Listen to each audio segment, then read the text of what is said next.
바이든 대통령의 1조 9천억 달러 규모 코로나19 부양 법안이 오늘 하원에서 통과됐습니다. 다음 주부터 1,400달러의 개인 현금 지급이 시작될 것으로 보입니다. 화이자와 바이오엔텍이 개발한 코로나19 백신이 브라질발 변이 바이러스에는 매우 효과가 있는 것으로 조사됐습니다. 뉴욕 일원의 코로나19 백신 접종이 가속화되고 있습니다. 기존 65세 이상이었던 백신 접종 대상도 60세 이상으로 확대됐습니다. FDA가 혈액 내 T세포로 과거에 코로나19에 걸린 적이 있는지를 확인할 수 있는 검사에 대해 긴급 승인을 내렸습니다. 오늘 팰리세이드 파크타운에서는 예산 오남용 사건에 대해 관련자 처벌을 요구하는 주민들의 거리 시위가 열렸습니다. 이상은 이 시각 주요 뉴스입니다. 시청자 여러분 안녕하십니까? KBN 뉴스입니다. 오늘 오후 4시 기준 미 전역의 코로나19 누적 확진자는 어제보다 4만 4,758명 늘어난 2,913만 7,386명, 사망자는 1,885명이 늘어 52만 8,652명입니다. 이 가운데 뉴욕의 확진자는 6,833명이 늘어 170만 6,924명, 사망자는 80명이 늘어 4만 8,481명, 뉴저지의 확진자는 4,126명이 늘어나 81만 9,042명, 사망자는 45명이 늘어 2만 3,635명입니다. 한편 커네티컷의 확진자는 512명이 늘어 28만 8,657명, 사망자는 13명이 늘어 7,752명으로 집계됐습니다. 첫 번째 소식입니다. 바이든 대통령의 1조 9천억 달러 규모 코로나19 부양 법안이 오늘 하원에서 통과됐습니다. 바이든 대통령은 12일 내일 모레 서명할 계획입니다. 1,400달러의 개인 현금 지원은 다음 주부터 지급이 시작될 것으로 보입니다. 하원은 오늘 1조 9천억 달러 규모의 코로나19 부양 법안을 찬성 220명, 반대 211명으로 통과시켰습니다. 공화당은 전원 반대했고 민주당에선 메인주의 제러드 골든 하원 의원 1명의 이탈표가 있었습니다. 이 법안은 최대 1,400달러의 개인 현금 지급, 연방 추가 실업수당 연장, 백신 프로그램 지원, 학교 대면 수업 재개 지원 등의 내용을 담고 있습니다. 하원은 지난달 27일 법안을 통과시켰고 상원은 지난 6일 이 법안을 수정 가결했습니다. 현금 지급 소득 기준을 강화하고 실업급여 금액을 낮추는 대신 지급 기한을 일주일 늘렸습니다. 민주당 내에서도 반대가 있었던 연방 최저임금 인상안은 제외했습니다.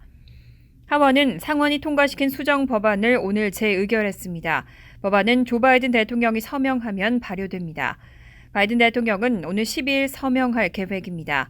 젠 사키 백악관 대변인은 하원 표결이 진행되는 동안 언론 브리핑에서 법안을 내일 중 송부받을 것으로 예상한다면서 바이든 대통령은 12일 오후 백악관에서 법안에 서명할 것이라고 밝혔습니다.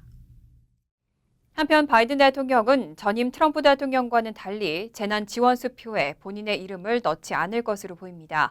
통상 재무부가 발행하는 수표에는 일반 공무원 서명이 들어가는 게 관례이기도 하고 불필요한 조치에 시간이 더 걸리도록 하지 않겠다는 게 백악관 측의 입장입니다. 젠 사키 백악관 대변인은 9일 홈페이지에 게재한 브리핑에서 신규 부양책에 따른 재난지원금을 두고 재정서비스국 당국자가 수표에 서명할 것이라고 밝혔습니다. 앞서 트럼프 전 대통령은 지난해 코로나19 경기 부양 차원의 현금 보조 과정에서 대국민 지급 수표 메모란에 자신의 이름을 기재하도록 고집한 것으로 알려져 있습니다. 트럼프 전 대통령은 사람들이 크고 두툼하고 아름다운 수표를 받으면 매우 행복할 것이라며 거기에 자신의 이름이 있다고 직접 언급하기도 했습니다. 통상 재무부가 발행하는 수표에는 일반 공무원의 서명이 들어가는 게 관례입니다. 정부 지출의 비당파성을 보장하려는 취지로 대통령 이름을 인쇄하는 건 전례가 없습니다. 아울러 수표에 대통령의 이름을 따로 새길 경우 프린팅 작업 때문에 실제 국민의 손에 지원금이 떨어지기까지는 시간이 더 걸릴 수 있다는 비판도 제기됐었습니다. 사키 대변인은 우리는 신속히 모든 지원금을 처리하고 지연시키지 않도록 역량을 다하고 있다며 대통령의 이름을 수표 메모란에 넣지 않는 것도 그런 이유라고 밝혔습니다. 또 이 일은 대통령에 관한 게 아니고 미국 국민 중 약 1억 6천만 명이 구제를 받는 일이라며 대통령은 자신의 이름을 넣는 조치가 필요하다거나 우선순위라고 생각하지 않았다고 덧붙였습니다. 얼마 전 화이자와 바이오엔텍이 개발한 코로나19 백신이 남아공 변이에는 중화항체가 3분의 2 감소한 것으로 나타났다는 연구 결과를 보도해드렸는데요. 브라질발 변이 바이러스에는 매우 효과가 있는 것으로 조사됐습니다. 화이자와 텍사스 의대 공동 연구팀은 뉴 잉글랜드 의학저널에 화이자와 바이오엔텍의 코로나19 백신이 브라질발 변이 바이러스에 매우 효과가 있다는 연구 결과를 발표했습니다. 로이터 통신에 따르면 화이자 백신을 접종한 사람의 혈액은 브라질 변이와 똑같은 형태로 조작된 바이러스를 중화했습니다. 연구진은 중화 능력이 기존 코로나19 백신의 효과와 거의 동일하다고 설명했습니다. 이에 워싱턴 포스트는 화이자 백신 접종의 지속적인 노력이 변이 바이러스 확산 억제에 도움이 될 것이라는 기대가 높아지고 있다고 전했습니다. 앞서 지난달 발표된 연구에서는 화이자 백신이 남아공발 변이 바이러스에 대해서는 효과가 감소할 수 있는 것으로 나타난 바 있습니다. 화이자와 텍사스 의대 공동 연구팀은 화이자 백신을 접종한 사람들로부터 채취한 혈액에 남아공 변이 바이러스를 테스트한 결과 일반적인 코로나19 바이러스에 비해 중화 항체 수준이 3분의 2 감소한 것으로 나타났습니다. 중화 항체는 코로나19 바이러스와 결합해 감염력과 독성을 떨어뜨리는 면역 성분으로 양이 많을수록 면역 효과가 높아집니다. 다만 로이터 통신은 바이러스로부터 보호하기 위해 어떤 수준의 항체가 필요한지에 대해서는 설정된 기준이 없기 때문에 중화항체 수준이 3분의 2 감소한 것이 백신 효과가 없다는 것을 의미하는지 여부는 불분명하다고 지적했습니다. 현재 코로나19 백신 접종은 노인층을 중점으로 진행되고 있습니다. 지금까지 미국에서 65세 이상 인구의 약 60%가 적어도 한 번은 코로나19 백신을 접종한 것으로 나타났습니다. 2차 접종까지 완료한 비중은 30%에 달했습니다. 질병통제예방센터와 인구조사국 데이터에 따르면 미국의 65세 이상 인구의 약 60%는 코로나19 백신을 적어도 한 번은 접종한 것으로 나타났습니다. 현재 미국은 화이자, 모더나, 존슨앤존슨 백신을 접종하고 있습니다. 화이자와 모더나는 2번, 존슨앤존슨은 한 번만 접종하면 됩니다. 65세 이상 인구 중 백신 접종을 완전히 끝낸 비중은 30%입니다. 화이자, 모더나 백신을 2차 접종까지 완료했거나 존슨앤존슨 백신 주사를 한 번 맞았다는 의미입니다. 지난해 12월 접종을 시작한 미국은 노인 인구 접종에 주력하고 있습니다. 고령자가 코로나19에 걸리면 중증으로 악화할 가능성이 크다는 분석에 따른 조치입니다. 실제로 CDC에 따르면 65세에서 74세의 경우 코로나19로 인한 입원과 사망 가능성은 5세에서 17세에 비해 각각 35배, 1100배 높습니다. 75세에서 84세는 입원 가능성이 55배, 사망 가능성은 2800배 높고 85세 이상으로 가면 이 수치는 80배, 7900배까지 급증합니다. 뉴욕 일원의 코로나19 백신 접종이 가속화되고 있습니다. 기존 65세 이상이었던 백신 접종 대상도 60세 이상으로 확대됐습니다. 9일 앤드류 쿠오모 뉴욕 주지사는 오늘부터 백신 접종 대상 연령 제한을 기존 65세 이상에서 60세 이상으로 확대한다고 밝혔습니다. 또 오는 17일부터는 정부 및 비영리단체에서 대민 서비스를 제공하는 필수 근로자에게도 접종 자격이 주어집니다. 오늘부터 약국은 60세 이상 및 교사 접종을 우선하지만 병원 보건국은 접종 대상자 누구에게나 접종을 실시하도록 허용할 계획입니다. 주 보건국에 따르면 이날까지 뉴요커 374만 명, 전체 인구의 18.8%가 최소 1회 이상 코로나19 백신을 접종한 것으로 나타났습니다. 2차 접종을 마친 뉴요커는 189만 명, 9.4%에 달했습니다. 한편 이날 빌 드블라지오 뉴욕시장은 퀸즈 공립도서관과 협력을 통해 플러싱의 퀸즈 도서관에 백신 접종센터를 설치하고 하루 200명에게 접종을 실시할 예정이라고 전했습니다. 플러싱 도서관 백신 접종센터는 주 6일 낮 12시부터 오후 8시까지 운영되고 퀸즈 주민에 한해 예약 접종이 가능합니다. 예약은 뉴욕시 백신 파인더 nyc.gov/백신파인더 또는 한라인으로도 할 수 있습니다. 드블라지오 시장은 뉴욕시 첫 사망자가 발생했던 지난해 3월 14일로부터 1년이 지난 오는 14일을 코로나19 추념의 날로 지정하고 온라인 추모식을 가질 예정입니다. 3월 11일 내일은 세계보건기구가 코로나19 팬데믹을 선언한 지 1년이 되는 날인데요.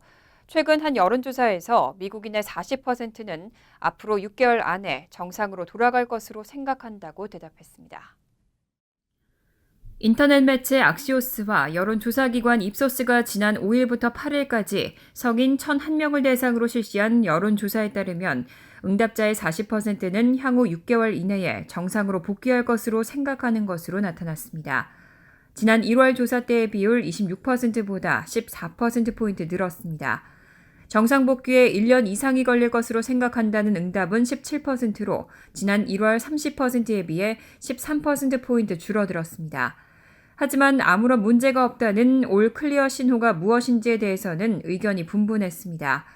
언제 다시 집 밖에서 친구나 가족을 만나기 시작하겠느냐는 질문에 응답자 중 20%는 언제 코로나19 이전 수준으로 돌아갈지 모르겠다고 대답했습니다.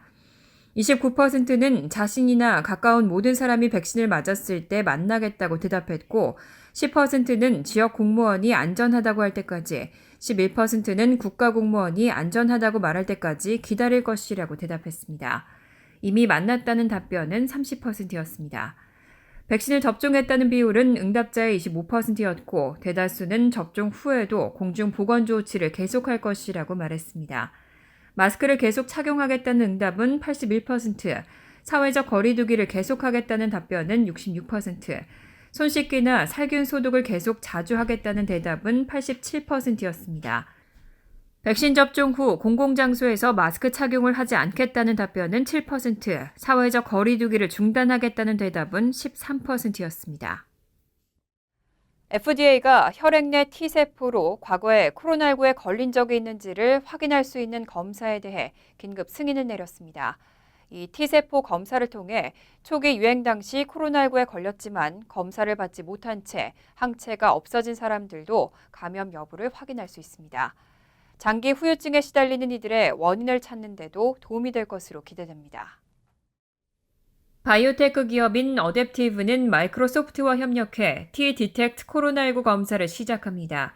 식품의약국은 혈액 내 T세포를 활용해 코로나19 감염 여부를 확인하는 검사를 긴급 승인했습니다. 이 검사는 이전 코로나19 감염 여부를 기억할 수 있는 T세포를 통해 바이러스의 독특한 신호를 찾습니다. 혈액 검사를 통해 T세포 DNA를 추출한 뒤 마이크로소프트의 인공지능을 활용해 차례로 배열하고 이를 통해 면역 시스템의 거대한 블랙박스 데이터를 탐색 가능한 과학으로 만들어내는 방식입니다. 통상 질병과 관련해 항체는 바이러스가 세포에 들어오는 것을 막지만 T세포는 이미 바이러스에 감염된 세포를 확인하고 파괴하는 방식으로 면역에 기여합니다. 랜스 발도 어댑티브 최고 의료 책임자는 T세포가 면역 시스템의 최전선에 있는 보병과 같은 역할을 한다고 비유했습니다. 항체 역시 특정인의 과거 코로나19 감염 여부를 알려줄 수 있지만 너무 초기에 검사하면 항체를 감지하지 못할 수 있고 감염 뒤 한참 지난 후에 실시하면 이미 혈류에서 항체가 사라졌을 수 있습니다. 따라서 이번 검사는 과거 코로나19에 걸렸었는지 확실한 증거를 갖지 못한 이들에게 명확성을 가져다 줄 것으로 전망됩니다. 혈관 형성 파운데이션의 회장인 윌리엄 리 박사는 특히 T세포 검사는 코로나의 장기 후유증을 겪는 환자들이 어디쯤 있는지를 규명하는 데 도움이 될 것이라고 설명했습니다. T세포 검사 비용은 $150 수준입니다. 오늘 팰리세이즈 파크 타운에서는 예산 남용 사건에 대해 관련자 처벌을 요구하는 주민들의 거리 시위가 열렸습니다. 시위에 참석한 한인 단체들은 부정부패 척결을 위한 주민들의 탄원서도 받고 있습니다. 팰리세이즈 파크 타운의 예산 오남용 사건 관련자 처벌을 요구하는 주민들의 목소리가 커지고 있습니다. 팰리세이즈 파크 한인 유권자협의회, 펠팍 한인회, 펠팍 부패방지협회 등 한인 단체들은 오늘 오후 펠팍 타운홀 앞에서 집회를 개최하고 불법적인 공급 유용과 혈세 낭비를 묵과할 수 없다며 타운 정부의 부정부패 척결을 주장했습니다. Fire corrupted officer! Fire corrupted officer! 오늘 자리를 함께한 주민들은 타운 측에 특별 태스크포스를 구성해 해결 방안을 마련할 것과 타운 행정관을 즉각 해고하고 행정관과 관계 공무원들에 대해 민형사상 책임을 물어야 한다고 주장했습니다. 또 불법 지불된 기금을 환수하고 비리를 방조한 자들의 책임을 물어야 한다고 말했습니다. 이 문제는 펠팍의 높은 고위 공직자가 이미 연루되어 있기 때문에 펠팍이 만들어내는 특별조사위원회가 얼마나 주 감사위원회보다 공정하게 이 문제를 집중적으로 조사할지 우리는 의구심을 가지고 바라보고 있습니다. 오후 2시부터 시작된 주민 시위는 브로드 애비뉴를 따라 타운 중심부를 한 바퀴 도는 가두 행진을 끝으로 마무리됐습니다. 주민들은 카운티와 주 정부에 제출을 위한 탄원서를 온 오프라인을 통해서 받고 있으며 4월 초 주민 공청회를 통해 타운의 결정 사항을 주민들에게 알려줄 것을 요청했습니다. 펠팍 주민 여러분, 이 싸움은 정말 긴 싸움이 될 겁니다. 우리가 그동안 안 한 거는 아니었는데 항상 하다가 중간에 그만두게 돼서 진짜 문제들을 우리가 해결 못했어요. 이번에는 주민들 다 합쳐서 한 마음이 돼서 같이 끝까지 가셨으면 합니다. 한편 타운 정부는 어제 특별회의를 개최하고 보로 직원의 휘발유 사용료는 보로 차량에만 사용하도록 제한하고 직원 계약 및 단체 협상 계약은 주 감사원의 권고사항을 준수해 직원들에 대한 상환 및 환급 혜택을 중단할 것 등을 결정했습니다. 또 당초 올해 뉴저지 주 하원의 도전 의사를 밝혔던 크리스 정 시장은 주 하원 출마를 하지 않기로 결정하고 시장직 수행에 전념하기로 한 것으로 알려졌습니다. 뉴저지 한인 단체들이 최근 급증하고 있는 아시안 혐오 범죄 방지를 위해 비상대책회의를 열었습니다. 뉴저지 한인회는 8일 지역 한인단체 관계자와 정치인들이 참석한 가운데 비상대책회의를 열고 아시안 혐오 범죄에 대한 대응 방안을 논의했습니다. 이날 회의에는 앤소니 큐리튼 버겐 카운티 셰리프와 준정 해링턴팍 시의원, 진유 올테판 시의원 등과 뉴저지 상록회, KCC 한인동포회관, 뉴저지 내일협회, 뉴저지 대한체육회, 시민참여센터와 이민자 보호교회 등의 관계자들이 참석했습니다.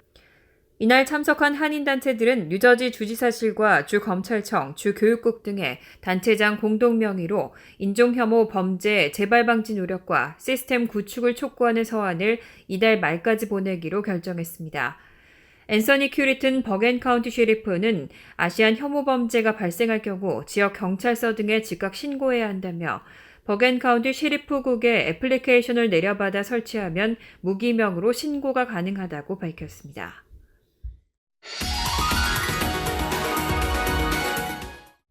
이어서 LA 지역 한인사회 소식입니다. 캘리포니아주에서 어린이 장난감을 성별에 따라 분리하는 것을 막기 위한 움직임이 일고 있습니다. 이를 준수하지 않는 매장에는 최대 $1,000의 벌금을 부과해야 한다는 주장까지 제기됐습니다. 김재은 기자가 보도합니다. 한 대형마켓의 장난감 판매대. 제품들이 아예 남아용, 여아용으로 성별에 따라 분리 진열돼 있습니다. 캘리포니아주 의회는 이 같은 남녀 구분을 없애고 장난감을 그냥 하나 부문으로 통합하는 법안을 추진 중입니다. 이에 따라 500명 이상의 직원을 둔 백화점이나 소매업체는 장난감을 남자용, 여자용으로 진열하지 못하게 되며 이를 어길 경우 $1,000의 벌금이 부과됩니다. And rather than just having a separate boys or girls section, let's just have a kids section. And that's what the conversation is about. Let's ensure that we remove the type of stigma, the type of bullying that we see, especially in today's day and age. 어린 자녀를 둔 학부모들은 성별 장벽 허물기를 내심 반기는 분위기입니다. There are girls who like to play boy things and boys who like to play girl things, and there's people that are non-binary who. So why not combine it all? 남녀 구분 표지판을 이미 금지한 소매업체도 있습니다. 타겟은 지난 2015년부터 남녀 구별 안내판을 없앴고 이후 월마트와 디즈니 스토어도 비슷한 조치를 내놨습니다. 하지만 일각에선 해당 법안은 실효성이 없어 오히려 양극화를 초래할 것이란 우려도 나옵니다. 의견이 다른 사람을 무작정 처벌하는 대신 국민적 공감대 형성이 더 중요하다는 겁니다. 특히 팬데믹 상황에서 이미 심각한 어려움을 겪고 있는 소매업체들에 추가적 규제를 적용하기엔 버거울 수 있다는 지적도 있습니다. Hero and hazard pay should be the priority, and gender assortment, while well-intentioned, is an idea for next year when we're out of the COVID-19 crisis. 현재 법안은 의회 내 논의가 진행 중이며 일부 의원들은 내용에 아동복까지 포함할지를 검토하고 있습니다. 법안이 최종 통과될 경우 오는 2024년부터 발효됩니다. MBC 뉴스 김재은입니다. 디즈니랜드는 팬데믹으로 1년 가까이 폐쇄돼 왔죠.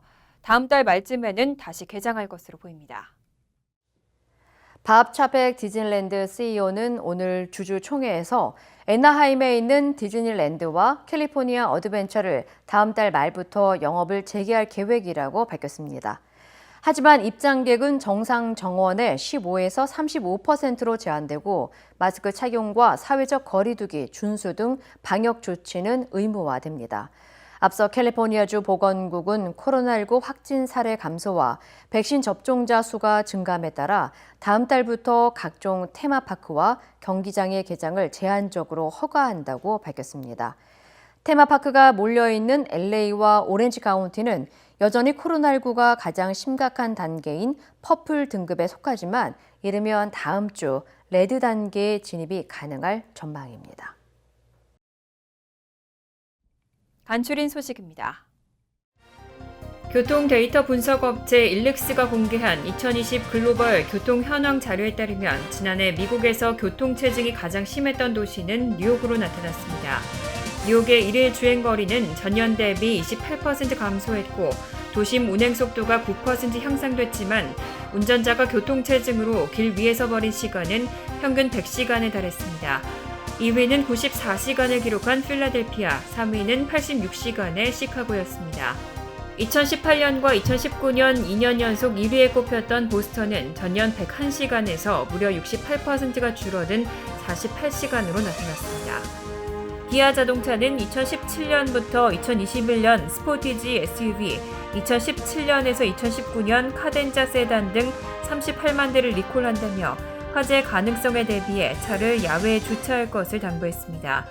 기아는 전자제어 유압장치 합선으로 화재 위험이 커질 수 있다며 해당 차량들은 리콜을 통해 전기 배선함의 퓨즈를 교체하게 됩니다. 기아는 도로교통안전국에 제출한 문서에서 이 문제로 인한 충돌이나 화재, 부상 등은 보고되지 않았다고 밝혔습니다. 에이사 허친슨 아칸소주 주지사는 어제 주내에서 모든 형태의 낙태를 금지시키는 법안에 최종 서명했습니다. 허친슨 주지사는 이번 법안으로 앞으로는 산모의 생명을 구하기 위한 경우에만 낙태가 허용되며 강간이나 근친상간 등의 이유로 임신 중절이 시행되는 것은 금지한다고 밝혔습니다. 아칸소주는 올해 주의회에서 낙태를 전면 금지하는 법안을 통과시킨 14개 주 가운데 하나입니다. 뉴욕시가 옐로캡 택시기사들을 위한 6,500만 달러 규모의 금융 지원 방안을 발표했습니다. 빌 드블라디오 뉴욕시장이 9일 발표한 택시 메달리온 소지 운전기사 지원기금에 따르면 재정적으로 어려움을 겪고 있는 택시기사는 최대 2만 달러까지 무이자로 대출을 받아 메달리온 부채를 재조정하는 프로그램의 다운 페이먼트로 사용할 수 있게 됩니다. 또 추가로 매달 1,500달러씩 최대 6개월 동안 9,000달러를 무이자 또는 저리로 대출받아 메달리온 대출금을 갚는 데 사용할 수 있습니다. 환율과 증권 소식입니다.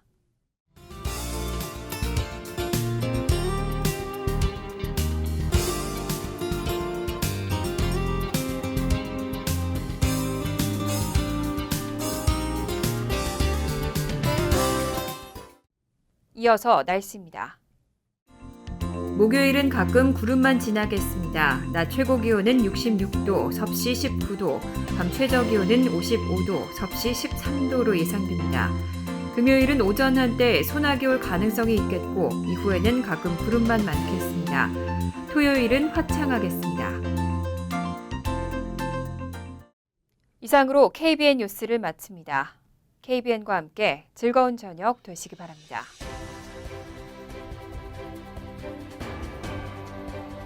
미 동부 최대 한인방송 KBN이 제작하는 KBN 뉴스는 웹사이트 mykbn.com 그리고 유튜브와 페이스북에서 다시 보실 수 있습니다.